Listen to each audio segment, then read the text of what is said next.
Okay, so the temperature inside the car is 26 degrees and it's 2 degrees outside. I have to put my glasses on, I can barely read that. This is my BMW X3. It's developed a fault.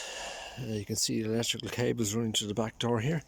The problem was that I filled a washer bottle and went about my business, and we had a bad frost, and I came down the next day, turned on the ignition, and it said the washer bottle was empty. So I refilled it. Little did I know that a connection in the cold weather had come apart and had emptied about 8 litres of water all through the car. It accumulates under the footwells of both the front seat and the back passenger. I've had to remove the carpet, which cannot be removed.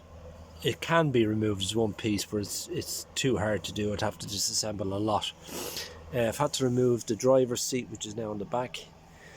I've had to remove the foot pedal for the accelerator.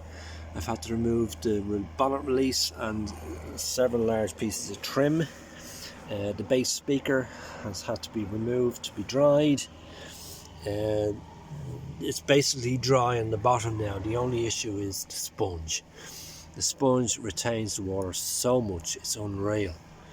The car has been sitting here being heated by its own engine and heater up to 32 degrees for about 6 hours. I've also had this fan heater going, try and clear out some of the moisture in here, or wet should I say. And I also have a dehumidifier, which is absolutely useless. Apart from that, I've resealed the little socket that had disconnected itself. I've put some heat shrink wrap over it, and I've heated it and sealed it all up. I've just tested it and it works perfectly okay. So please God, that's it resolved.